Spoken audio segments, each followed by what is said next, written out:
So for my Civic Outreach project, I chose to attend a school district board meeting, to attend the Deaf Coffee House, and to volunteer at Pine Tree Elementary's carnival. I chose the school board meeting and the carnival for very similar reasons, because I feel like it's really important to get involved with the children in your community, because obviously like they're the future, but also just because they need the leadership, and school is really important. Like, education should always be number one. So I think volunteering at schools and speaking at school board meetings is something that people should definitely do more often. And with the Deaf Coffee House, I think deaf people are abled. They don't consider themselves to be disabled. That being said, sometimes they do need hearing people to advocate for them, because we live in a society that's so focused on speaking and using our mouths and being vocal. And like, when they want to rent a space to meet every month, they can't call on the phone. Like, they need hearing people to do that for them. And so I think it is important for hearing people to be aware so that we can advocate for the deaf people in our community. And yeah, I'm really excited about these 3 things.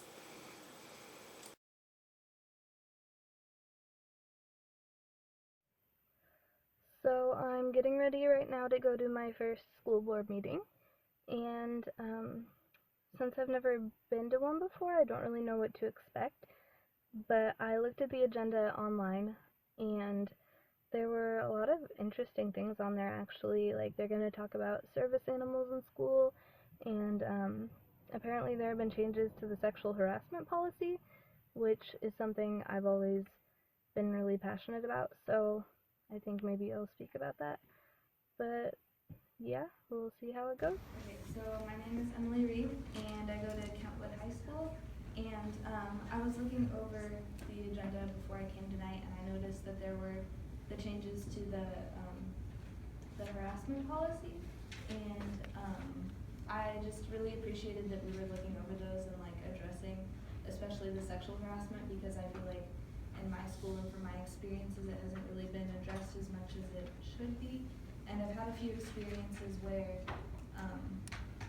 I know students who are kind of afraid to report harassment experiences that they have, because they feel like they'll be disciplined for being a victim. And I have to say, like, I've had experiences where I reported something and they say, okay, we'll talk to this person, and then nothing really, I don't hear anything back, and I end up still having to deal with the harassment for a long period of time. So I just wanted to make sure we were addressing like the discipline and making sure that when people are reporting sexual harassment, it's getting taken care of, so they feel like they can report it and then be in a safe place and have it taken care of. So yeah, that's all I wanted to say. Thanks. So I had a video from right after the board meeting, but I decided to make another one because right after the meeting, somebody asked if they could talk to me, and I said sure.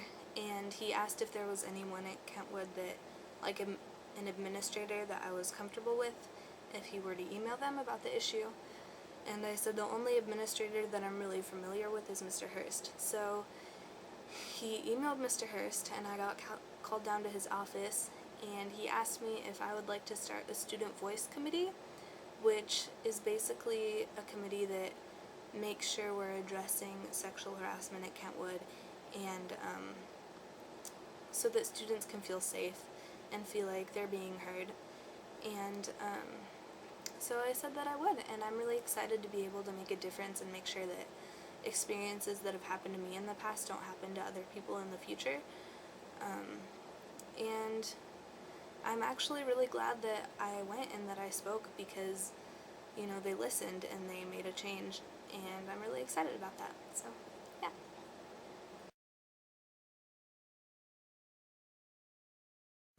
So right now I am frosting cupcakes because I got an email from the person who is in charge at the Deaf Coffee House, which is at a church in Puyallup where deaf people gather. I think it's every 4th Friday of the month, and they get together, and he was asking for volunteers to bring refreshments and to come help set up and tear down, so this can be a good event for deaf people, and I am super excited.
How did you like the Deaf Coffee House? You know, this wasn't my first time. I've gone like 3 times, and I enjoy it because I feel like there's a lot of deaf people in our community that we don't recognize because they're quiet, like, because they don't speak, like, they're silent people, and we live in a society that's so focused on, like, communicating. Being really loud. Yeah, like communicating with your mouth, and they use their hands, and so I feel like a lot of times they're not like heard as much, and their opinions aren't as valued, and so I think it's really important for like hearing people to go to those things and to like get to know the deaf people in our community because like they're there, and I think it's sad that we don't notice them as much as we should. I agree with that. I really, really enjoyed the environment. It was really, really different, but it was really, really cool at the same time. Like the laughing. Yeah. It was really, really cool. It's because they're deaf and they can't hear themselves. They laugh like so candidly, like they Super loud. no holding back, and it's the most warming thing. It's like because you hear children laugh like that, and they don't hold back at all, and I feel like we lose that so much as we get older and as we like get self-conscious about ourselves. But they don't have any of that, and it's like the best thing to listen to. I loved it. I would definitely go back, and I recommend anybody should go. Yes.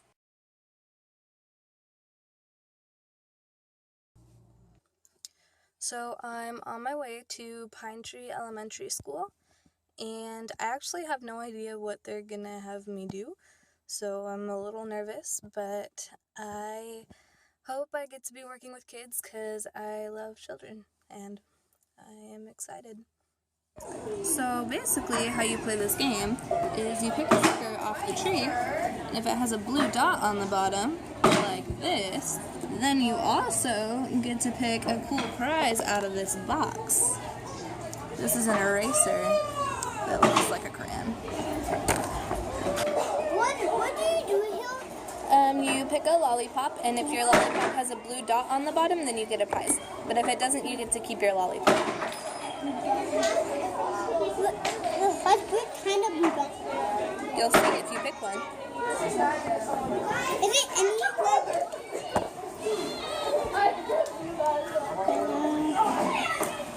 Does it have a blue dot on the bottom? No. Oh man, well you still get to keep it. I'm gonna see a blue dot.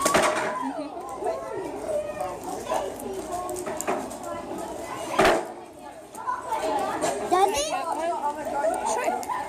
If it has a blue dot on the bottom, then you get to pick a prize, and if it doesn't, then you just keep your lollipop. I'm still looking one. This is how you do it. This one. On the bottom, like right here? Mm-hmm. Okay, I don't.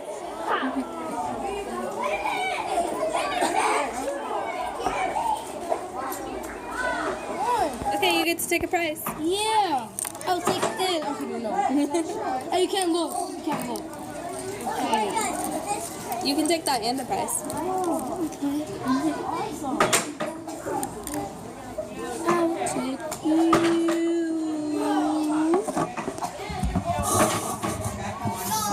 You're supposed to pick one that has a dog. No, you have to get what you get. You don't get to do that. You can keep it. You can go. I get one.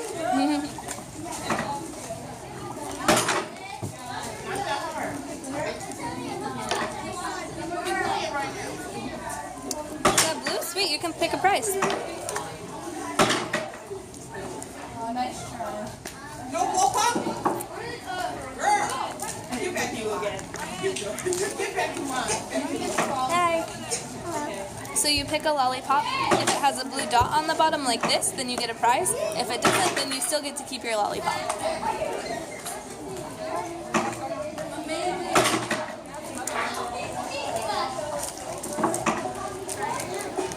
So things that I learned from the carnival last night.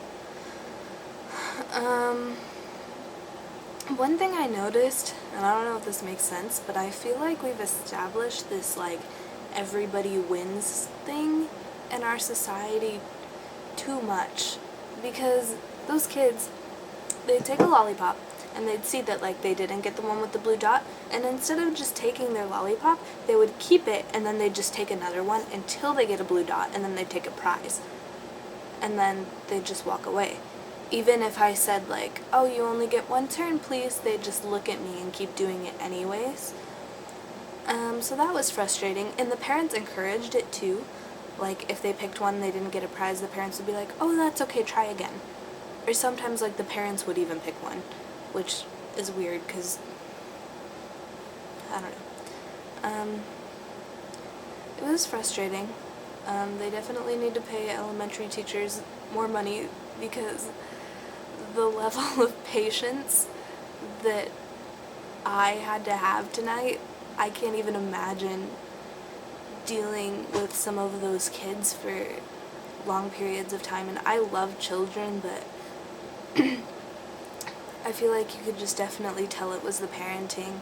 Like, a lot of parents weren't even watching their kids, they were just standing around, and their kids would like just take stuff. Like, they'd come by my booth and just take a lollipop and run away. And it was frustrating. It was definitely more of a challenge than I thought it was going to be. I thought it was just going to be like a fun carnival thing, and it was fun. Like, I did enjoy myself, but I was surprised at how challenging it actually was. So, yeah.